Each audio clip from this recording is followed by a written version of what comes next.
অসুস্থ থাকো, অথবা যদি সফরে থাকো, সফরও কষ্ট, অসুস্থতাও কষ্ট, আল্লাহ বলেন এই সময় রোজা না রাখতে পারলে কোনো সমস্যা নাই, আমি আল্লাহ তাআলা তোমার জন্য ছাড় দিলাম, যখন ভালো লাগবে তখন রাখবা। সুবহানাল্লাহ। তাহলে কি বান্দার পক্ষে আল্লাহ না বিপক্ষে? আল্লাহ তাবারাক ওয়া তাআলা বান্দার বড় পক্ষে। সেই জন্য আল্লাহ সুবহানাহু ওয়া তাআলা তিনি রমজানুল মুবারক, একটু কষ্ট হয়তো বেশি, অন্যান্যটার থেকে কষ্ট হয় বেশি, এই কারণে আল্লাহ তাআলা সওয়াব দিয়েছেন বেশি।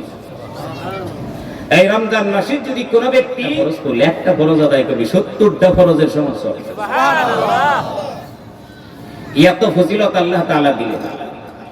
আল্লাহ তাবারাক ওয়া তাআলা এই রমজান মাসে জান্নাতের দরজাগুলো খুলে দেন, জাহান্নামের দরজাগুলো বন্ধ রাখেন, শয়তানের পায়ে শিকল লাগায় দেন, মুমিনের রিজিক বাড়ায় দেন, সবুরের প্রশিক্ষণ হয়।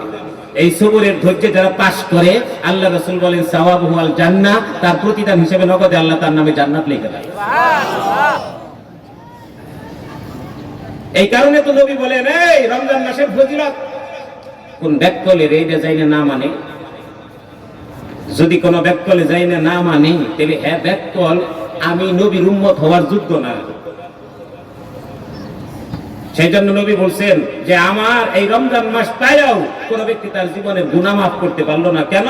বলে গুনাহ মাফের জন্য একটা উন্মুক্ত সৃজন সুযোগ, যদি মাফ না করতে পারে সেই ব্যক্তি ধ্বংস হোক, আমার উম্মত তো দূরের কথা, সেই ব্যক্তি জান্নাতের কোন গ্রামও সে পাবে।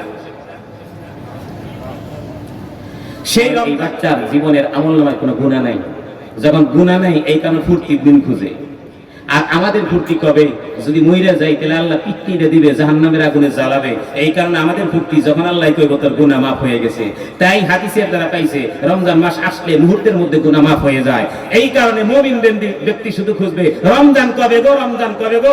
রজব এসে গেছে, রমজান বেশি দূরে নেই, এই তো রজব, এরপরে শাবান, পরেই রমজান। এই অপেক্ষা যখন করবে তখন থেকে আল্লাহ তাআলা তাকে রমজানের মতো ইবাদত করার সওয়াব দিতে থাকে। সেই জন্য বলতেছি কেন স্টার্ট করবো তার একটা কারণ বলে দিই। আপনারা দেখেন রমজান মাস আসছে, এই রমজান মাসের দুইটা কাজ সবচেয়ে বড়। একটা হলো আল্লাহর হুকুম, একটা রাসূলের তরিকা। আল্লাহ পাকের হুকুম হলো দিনের বেলা রোজা রাখা। এই রোজা রাখা ফরজ। আল্লাহ পাক বলেছেন কুতিবা আলাইকুমুস সিয়াম, ফুরিজা, তোমাদের জন্য রমজান মাসে রোজাকে ফরজ করা হয়েছে।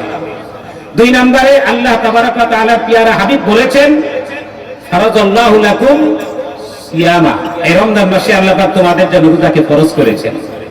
আল্লাহ পাক কোরআনে আবার বলেছেন ফামান শাহিদা মিনকুমুশ শাহরা ফালইয়াসুমহু, এটা আমরের সিগা, যেই ব্যক্তি রমজান মাস পাবে সে যাতে অবশ্যই রোজা রাখে, এটা আমরে তাকিদ। এই কারণে রোজা রাখতে হবে। কোন ব্যক্তি যদি তার বাহানা করে পায় অনেক ডিউটি করা লাগে, অনেক কাজ করা লাগে, আল্লাহ পাক আল্লাহ রাসূল তো এই কারণেই বলছে রজব থেকে কেন প্রস্তুতি নেওয়া নাই, তখন 3 বেলা করে ডিউটি করে অনেক বেলা কমাই দিতে। সেই জন্য রমজান মাসে বান্দার ডিউটি কমায় আল্লাহর ডিউটির জন্য কিছু সময় ফারিক করতে হবে। এই ফারিক করার জন্য আল্লাহ রাসূল পরামর্শ দিয়েছেন রজব থেকে প্রস্তুতি এবং দোয়া দুইটা জিনিসে। অতঃপর আল্লাহ পাকের বিধান এই দিনের বেলায় রোজা রাখবে।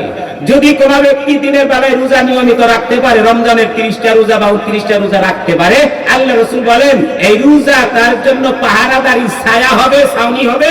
মরার পরে তার কাছে আসবে, তারে সুপারিশ করে জান্নাতে দেওয়ার আগ পর্যন্ত তার সঙ্গ ছাড়বে না। সুবহানাল্লাহ।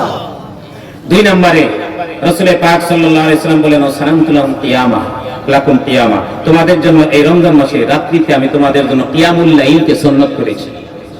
কিয়ামুল লাইলকে সুন্নাত করেছি, রাত্রির বেলা তারাবিহ যেটাকে বলা হয়, এটা রাসূল পাকের সুন্নাত। এখানে কোরআনে কারীমের তেলাওয়াত হয়। এখন আমার একটা প্রশ্ন হলো, ফরজ আগে না সুন্নাত আগে? সেই জিনিসটা দেখতে গেলে আমরা দেখি, এক নাম্বার আমরা দিনের হিসেবে দেখি দিনের শুরুতে ফজরের নামাজ, ফজরের নামাজের ফরজ আগে না সুন্নাত আগে? তারপরে যোহরের নামাজ, যোহরের ফরজ সুন্নাত আগে না ফরজ আগে? এরপরে দেখেন আসরে আছে যদি জরুরি না, তারপরে ফরজ আগে না সুন্নাত আগে? এরপরে এশার নামাজেও সুন্নাত আগেও আছে পরেও আছে। বোঝা গেল প্রত্যেকটা জিনিস আগেও সুন্নাত থাকে পরেও সুন্নাত থাকে, আগের সুন্নাতের গুরুত্ব বেশি। দেখেন আসরের আগে সুন্নাত পড়া যায় কিন্তু পরে পড়া যায় না, আবার মাগরিবের আগে পড়া যায় না পরে পড়া যায়। এর অর্থ হলো আবার এশার আগে আছে পরেও আছে, যোহরের আগেও আছে পরেও আছে, ফজরের আগে আছে পরে নাই। আগেও সুন্নত আছে, পরেও সুন্নত আছে, অথবা আগে থাকলে পরে নাই, পরে থাকলে আগে নাই, এরকম মিলঝিল করে আছে। সুন্নতের ফরজের সাথে সম্পর্ক কি? সম্পর্কটা হলো এই, সুন্নত একটা সিঁড়ি, ফরজ হলো তার গন্তব্যস্থান। সুবহানাল্লাহ। সুন্নত হলো একটা সিঁড়ি, ফরজ হলো একটা গন্তব্যস্থান। নবী পাকের সমস্ত তরিকা আমাদের সিঁড়ি, আল্লাহ পাকের দরবার হলো গন্তব্যস্থান। কোন ব্যক্তি যদি নবীর তরিকা মুআফিক চলে, তাহলে পরে ফরজে গেলে তার আল্লাহর গন্তব্যস্থানে যাওয়া যায়। এই কারণে সালাতু মিরাজুল মুমিন, অর্থাৎ সুন্নত আদায় করলে যখন ফরজ নামাজে যায়, তখন তার সাথে আল্লাহর সাথে এমন সম্পর্ক হয় যে যখন সে তেলাওয়াত করে প্রত্যেকটা আয়াতে আল্লাহ পাকের লগে তার কথা উত্তর প্রদান, আদান প্রদান, উত্তরপত্র হয়ে যায়। মুসলমান ভাইরা আমার, তো রাসূল পাক সাল্লাল্লাহু আলাইহি ওয়াসাল্লামের সুন্নাত যেহেতু ফরজের সিঁড়ি, তার আরেকটা উপমা দেই। কোন ব্যক্তি যদি ফজরের সুন্নাত আদায় করে, সুন্নাত আদায় করতে গেলে হঠাৎ করে তার মনে হবে কি, হঠাৎ করে তার মনে হবে যে আমার কোনো ভুল ভ্রান্তি হলো কিনা, ওযু আছে কিনা, যা কিছু ভুল ভ্রান্তি হবে সুন্নতের মধ্যে হবে, অতঃপর ফরজটা তার পরিপূর্ণ হবে। এই কারণে সুন্নতের মধ্যে ত্রুটি বিচ্যুতি না হোক, যদিও হয় এটাই, ফরজটা পরিপূর্ণ হবে। এই কারণে রাসূলের এক হাদিসের মধ্যে আসছে, কিয়ামতের ময়দানে ফরজের আমলের সাথে যদি কোনো ত্রুটি থাকে, সুন্নত দ্বারা সেটাকে মেকআপ করে দেওয়া হবে।